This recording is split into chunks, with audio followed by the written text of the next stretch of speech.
Aloha, y'all. Daniel Aaron, and I'm excited to bring you this part of the homage today. Homage, my honoring of my teachers, my coaches, my mentors. I'm going for at least 30 days, and today I realized it's going to take way more than 30 days. I've been so blessed to, and it's not all luck, of course, I've sought out some amazing, phenomenal teachers. Today's edition, though, is different. One, I didn't really seek this one out.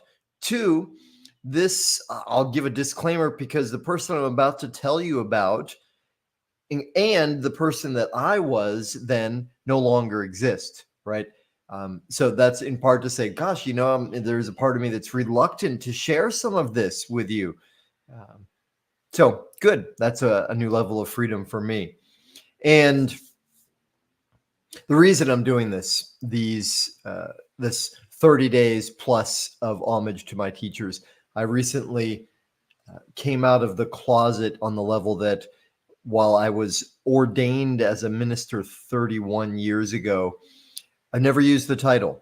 And so I have had a synchronistic flow of events recently in the outer world as well as in my heart and my connection with the divine that made it clear it's time to do that. So you can see in the description below more about that, and you can check it out if you like. Feel free to reach out and comment in the midst of this. I will pause at times and look up, or if it's by rebroadcast you're seeing this, feel free to comment, ask questions, and let's connect. In fact, and if you would like any assistance in your life, if there's something that's not how you want it to be, if there's something that you would like to be, if you'd like some support with creation, I would love to connect with you. So reach out, DM or email me, daniel@danielaaron.com. Let's jump into Lawrence. And I think the way for me to tell you about Lawrence is to embody him in some way.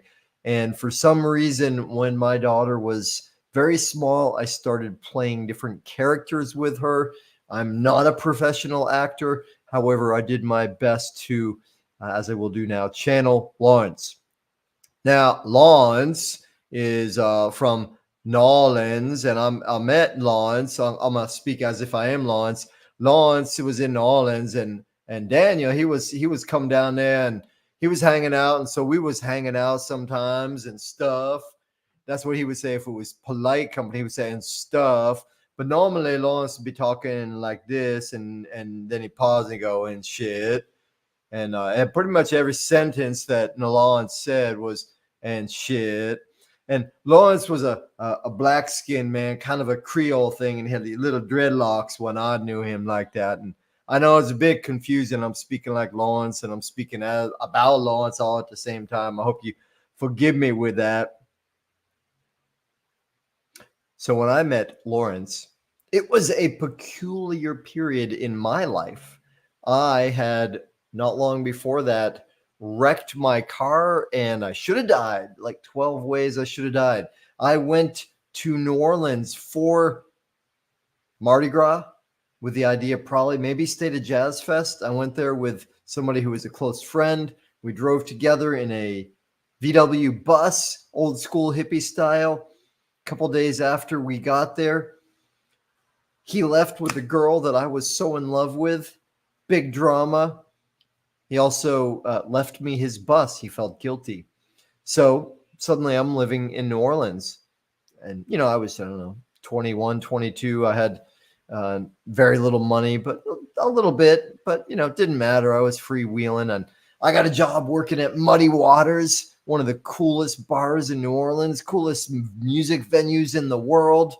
And somehow, Lawrence and I became friends. And two things I'll tell you about Lawrence and why he makes my list as a teacher. One is he was one of the most kind, generous, present people I know. He seemed to not have any worries. And I mean that on the level like this. Lawrence, when I knew him, was collecting unemployment. And the amount he was collecting, I think it was like $112.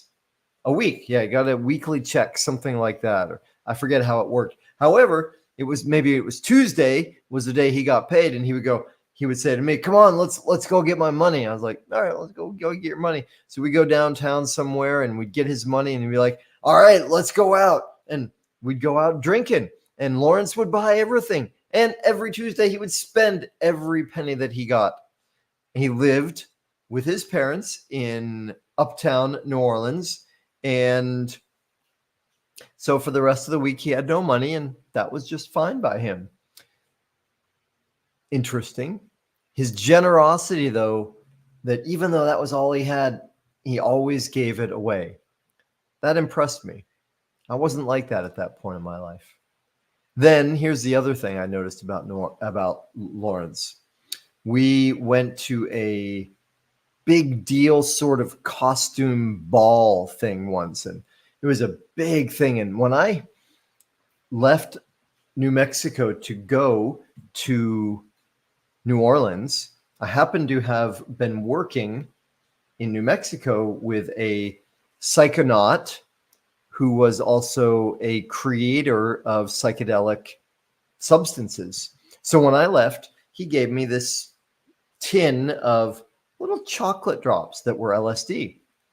So when I got to New Orleans, I had all this chocolate drop LSD. And, at that point in my life, I was like, okay, yeah, let's, at that point in my life, super honest, it was before awakening. So I had no idea about spirituality. This was a recreational thing for me.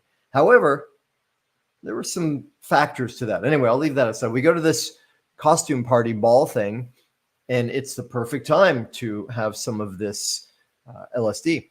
And so, because I have a whole bunch, I'm learning from Lawrence my generosity, and I'm offering to some people. And I turned to Lawrence and I said, "Lawrence, how much do you want?"